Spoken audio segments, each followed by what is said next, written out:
Hi all, this is M. Divya, Assistant Professor, Department of Biomedical Engineering in Erode Sengundar Engineering College. In this session, we are going to discuss about the major important system of human body, that is nothing but circulatory system.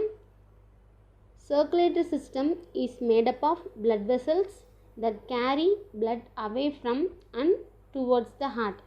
Arteries are carry blood away from the heart and veins carry blood back to the heart.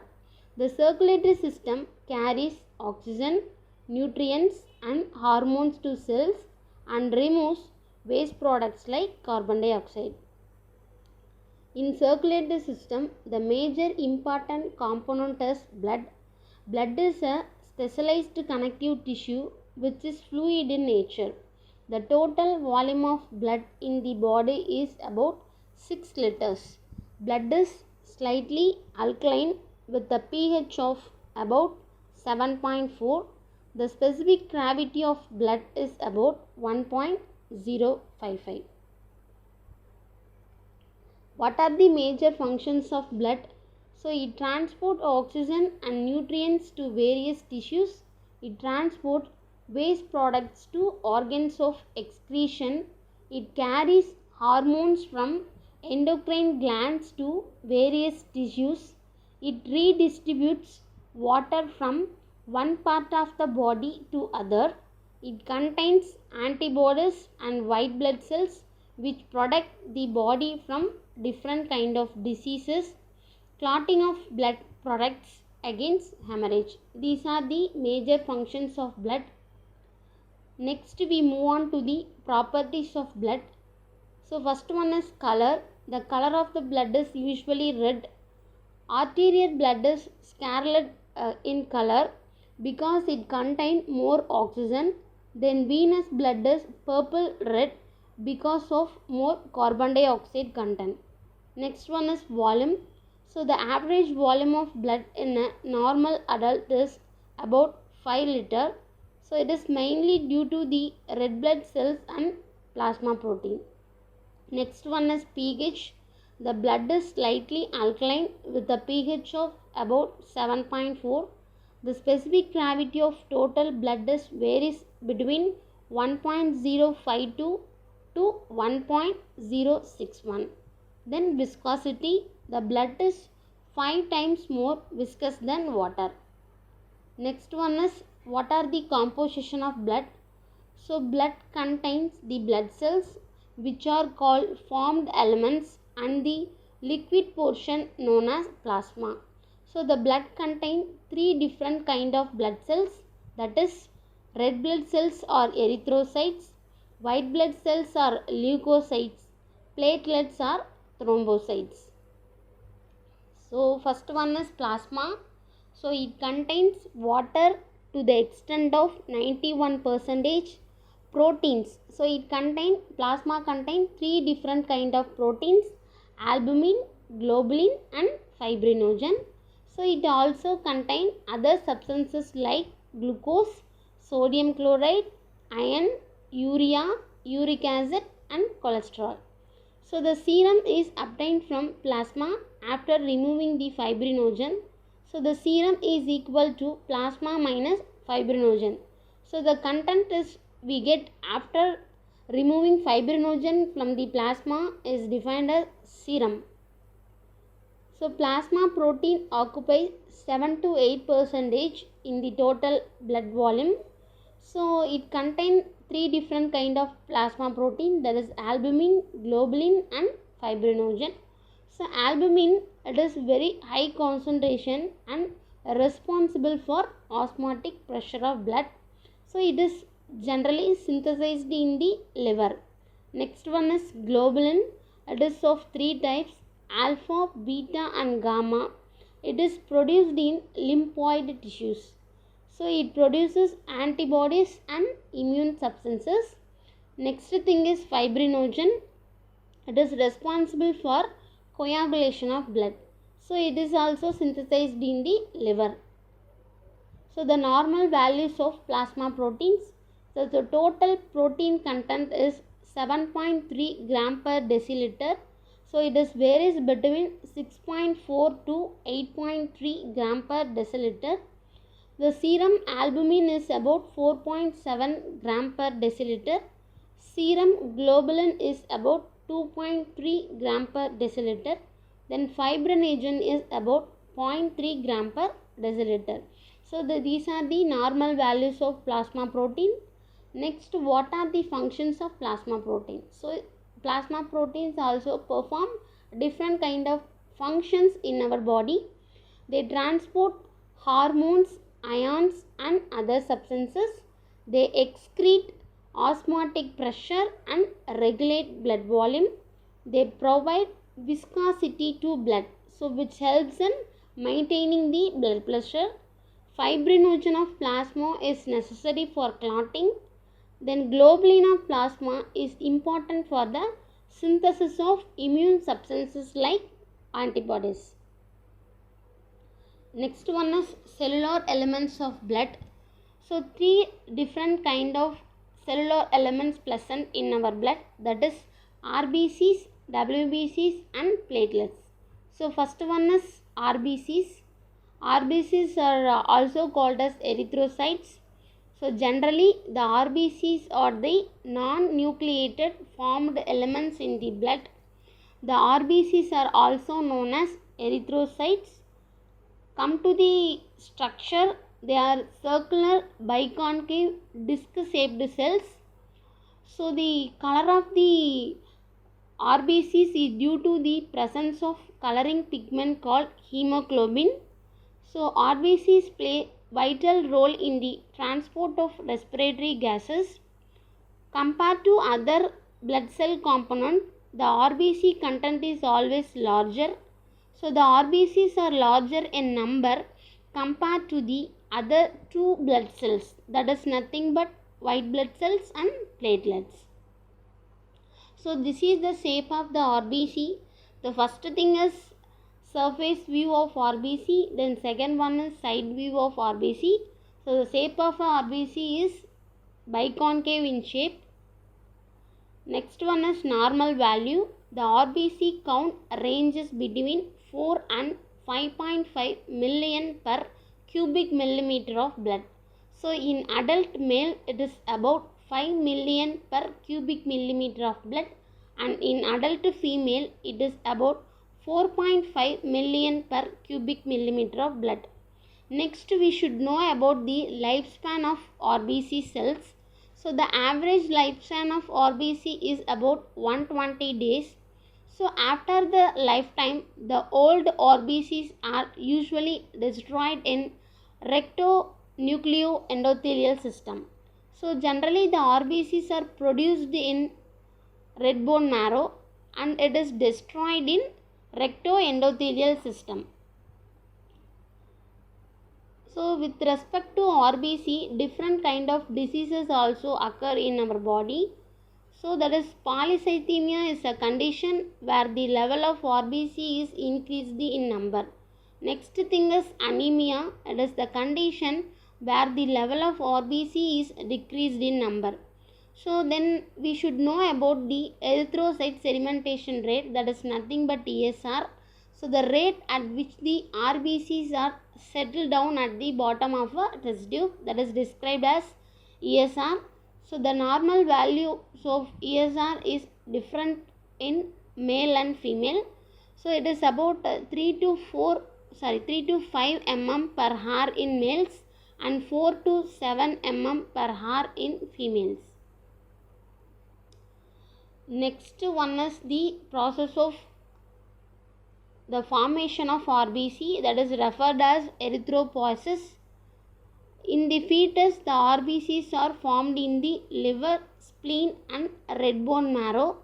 After birth, they are formed only in bone marrow of sternum, ribs, vertebra and etc. So erythropoiesis is nothing but the formation of RBC. Next one is the stages in the development of RBC. First one is proerythroblast. It is larger cell having a nucleus. Hemoglobin start appearing. Next one is normoblast. it is smaller cell with degenerated nucleus, but hemoglobin is fully present. Next comes the rectonucleocytes. It contains hemoglobin and reticulum in cytoplasm. Then we move on to the erythrocyte. It is a fully developed RBC. Both vitamin 12, B12 and folic acid are necessary for the development of RBC. So these are the different stages of RBC.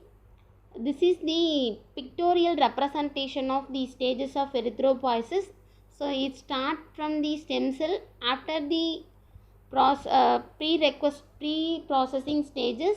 So finally it will develop an complete matured RBC. Hemoglobin, it is the respiratory pigment of erythrocytes. The red color of the blood due to the presence of hemoglobin. So it contains globin, a protein which is conjugated with heme and form hemoglobin. So the normal value is about 15 gram per deciliter per 100 ml of blood. So anemia is the condition which is occurred due to the decrease in hemoglobin level. Next one is WBC. They are colorless cells and containing a nucleus. They are larger in size when compared to RBCs. Also their number is less when compared to RBCs because it is about 8000 per cubic millimeter of blood. So the average lifespan of WBC is about 13 to 20 days and it is destroyed in lymphatic system. Next we should know about the classification of WBCs. So WBCs are generally classified into two types, that is granulocytes and agranulocytes. The granulocytes are furtherly divided into three types, neutrophil, eosinophil and basophil. Then agranulocytes we have two more types, that is lymphocytes and monocytes.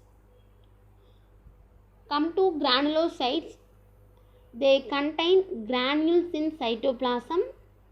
So it is granulocytes are furtherly divided into three, that is neutrophil, eosinophil and basophil. So the neutrophils are also referred as polymorphs. They contain cytoplasm which stains with neutral dyes. The nucleus may contain 2 to 5 lobes. They occur 65 to 70% of total WBCs. Next one is eosinophil or acidophils. They are slightly larger than neutrophil. The granules are closely packed and take up the acid stain. They contain 2 lobes in loops. They count about 2 to 4% of total WBCs. Next one is basophils, also referred as mast cells. They contain coarse granules and stained with basic dye. The nucleus is kidney shaped. So the normal count is about 0.5% of total WBCs. Next classification is agranulocytes. They are not having granules in the cytoplasm. So agranulocytes we have further two more classification, that is lymphocytes and monocytes. So in lymphocytes we have two more types, that is small lymphocytes and larger lymphocytes. Small lymphocytes, they are small in size. The nucleus almost occupying the whole of the cell. So the cytoplasm level is less. Next one is larger lymphocytes. They are larger in size, contain more cytoplasm. Next monocytes, they are the largest WBCs. The normal count is about 2 to 4% of total WBCs. They contain an eccentric nucleus which is notched in the inner side. So here we should know about the structure of the WBCs, that is each structure you should know the each structure in detail. That is very important in WBC. Then what are the functions of WBCs? They protect against infection. This is done by neutrophils and monocytes which enhance the bacteria.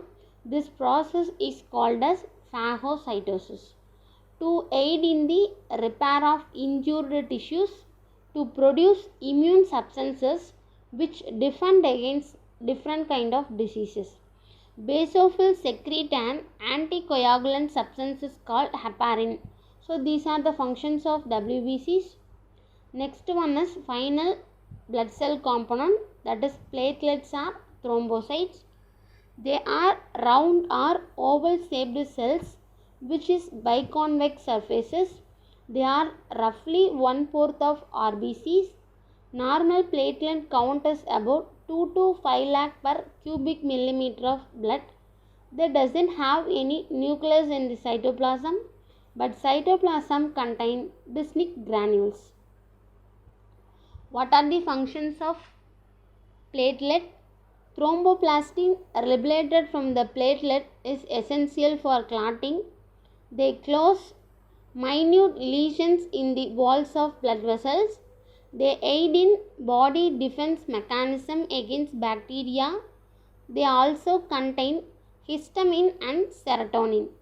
So here we have one kind of disease occur due to the level of platelet.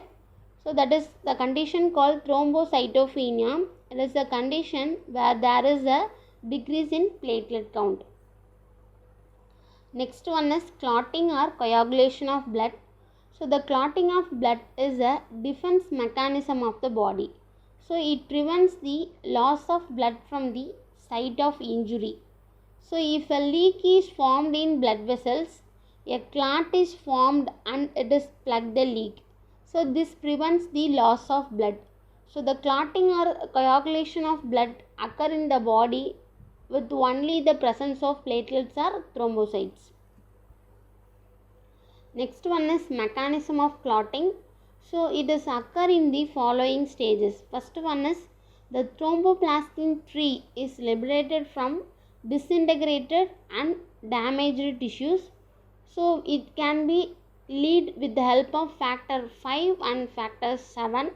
Then the thromboplastin convert the prothrombin into thrombin. So this is occur in the presence of calcium ions.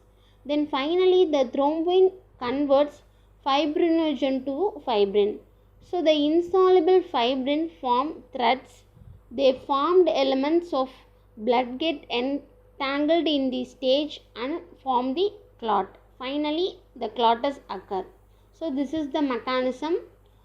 So from the tissues and platelets, the thromboplastin convert the prothrombin into thrombin. Then from thrombin, the fibrinogen is converted into fibrin. So finally the clots occur. This is the mechanism of clot formation. Then what are the factors that are involved in blood clotting?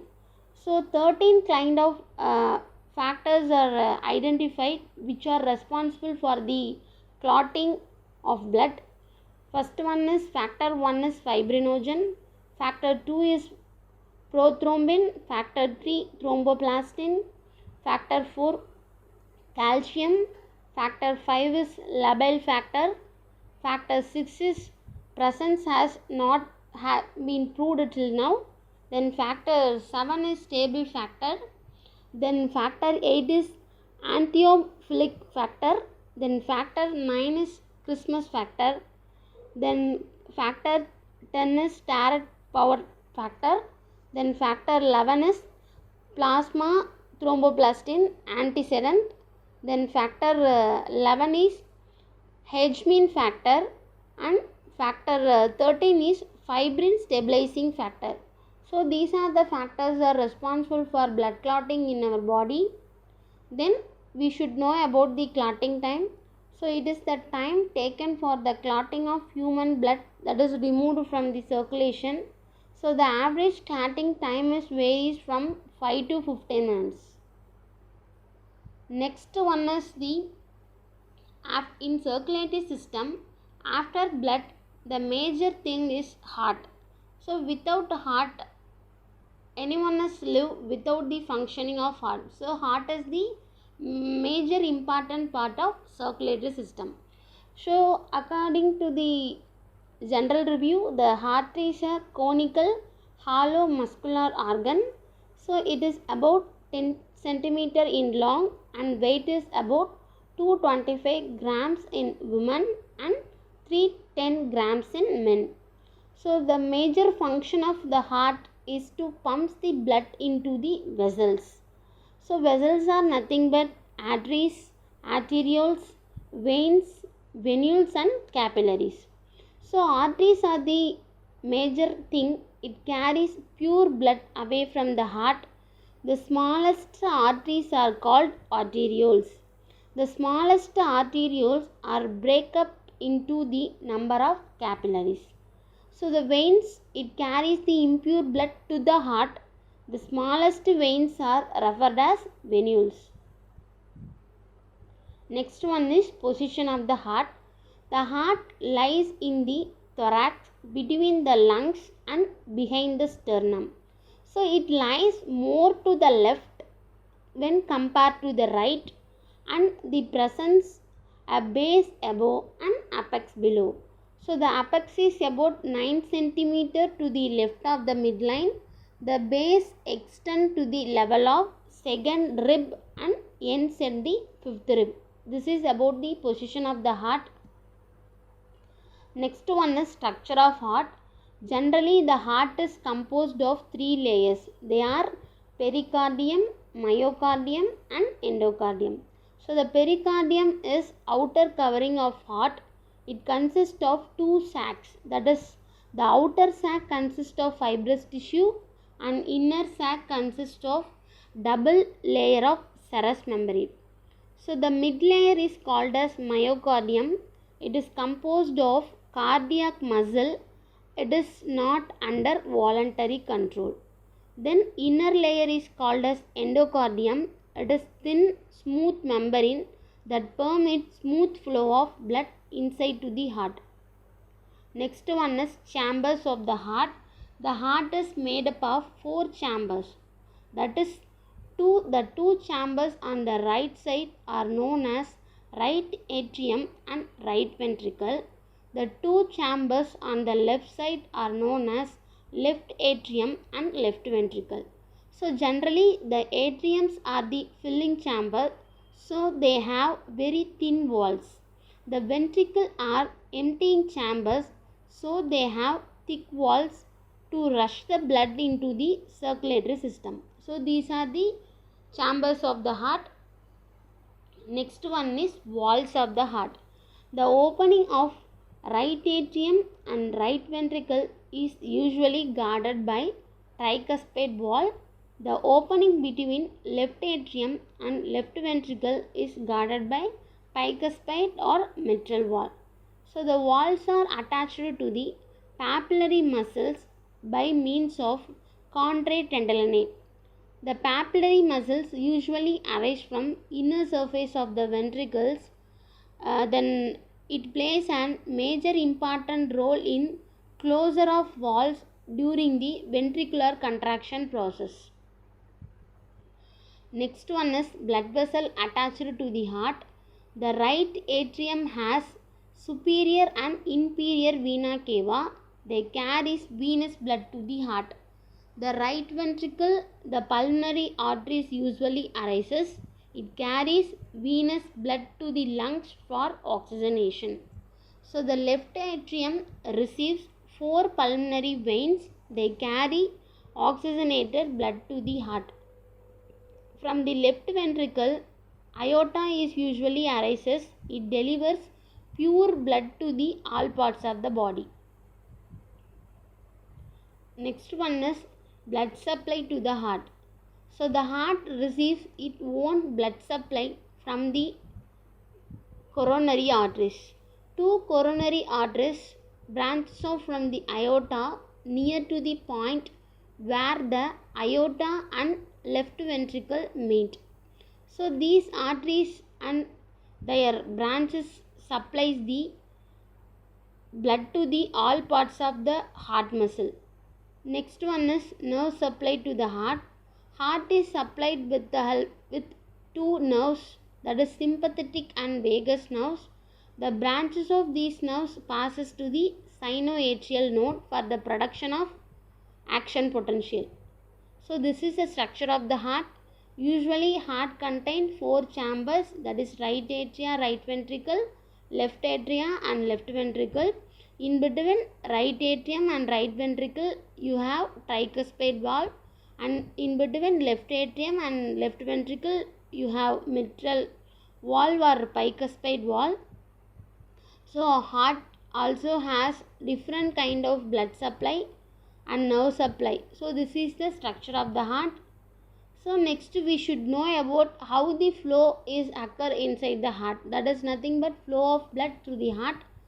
So the larger veins in our body is superior and inferior vena cava, which pours the blood in the right atrium, then empty their contents in the right atrium through atrioventricular wall to right ventricle. From there it passes through left and right pulmonary artery to the lungs, where the exchange of gases will take place. So two pulmonary veins from each lung that carry oxygenated blood back to the left atrium, and then it passes through the left atrioventricular wall into the left ventricle. From there it is pumped into aorta, which is the first artery for general circulation. The pulmonary trunk leaves from the upper part of the right ventricle, and the aorta leaves from the upper part of the left ventricle. This is the flow of blood. Next we should know about the major process, that is conduction system of the heart. So the conduction of the heart is usually initiated at the right atrium, that is in SA node, and it is spread throughout the body. This is the conduction system of the heart. So the heart is an intrinsic system. The cardiac muscle is automatically stimulated to contract without need of any external stimulation. So it is referred as autorhythmicity. So first in conduction system, the first major component is sinoatrial node, that is SA node. It is a natural pacemaker of the heart which initiate the conduction system. So it is a small specialized cells lies in the wall of right atrium. It is the pacemaker of the heart because it normally initiate more rapidly. It causes the atrial contraction. Next thing is atrioventricular node. After the impulses generated from the SA node, the impulses are automatically transmitted to AV node. It is a small mass of neuromuscular tissue. It is situated in the wall of atrial septum. It conducts the impulses from the SA node. From SA node, the impulses are next transferred to atrio node. After atrioventricular node, the impulses are furtherly transferred to bundle of His or atrioventricular bundle. So it is a mass of specialized fibers that originate from AV node. At this upper end of the ventricular septum, it is divided into right and left bundle branches. The branches break up into the fibers called Purkinje fibers. This AV bundle conveys the impulses to finally to the apex of the myocardium.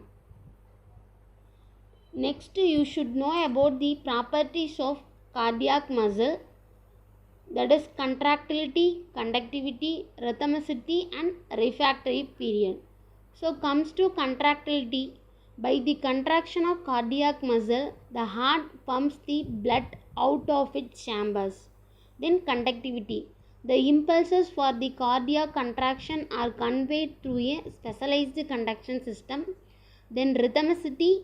The cardiac contraction occur in regular fashion, that is two atria and ventricles are contract alternatively.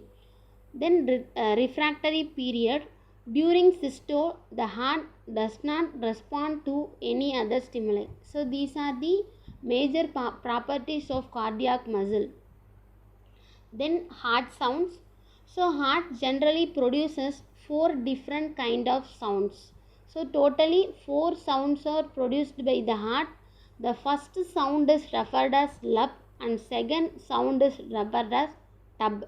So these two sounds are only heard with the help of stethoscope. The third and fourth sound cannot be heard. The first sound that is produced by the closure of atrioventricular valves. This is loud and a long duration one. The second sound it is produced by the closure of semilunar valves, that is aortic and pulmonary valves. So the first in this heart sound only the thing is lub and tub is only here with the help of stethoscope. Next one is cardiac cycle. The function of heart is to maintain a constant circulation of blood throughout the body. So this is achieved by the rhythmic contraction of cardiac muscle. So the cardiac cycle is the sequence of events which occur in the heart during a single minute. So the normal heart rate is about 72 beats per minute. So the time taken for one beat is about 0.8 seconds. So the cardiac cycle usually occur in two phases. They are systole and diastole. So systole is referred as a period of contraction and diastole is referred as period of relaxation. So in systole, during ventricular contraction, semilunar wall guarding the aorta and pulmonary arteries are open. At the same time, the atrioventricular valves are closed. This period of muscular contraction of the heart is called systole. So when come to diastole, this is followed by a period of rest is called diastole. During this period, there is no muscular contraction occur inside the heart. Next one is pulse. So it is the throbbing sensation felt over the walls of the arteries. So it is defined as the pressure difference transmitted in the form of wave over the arterial walls.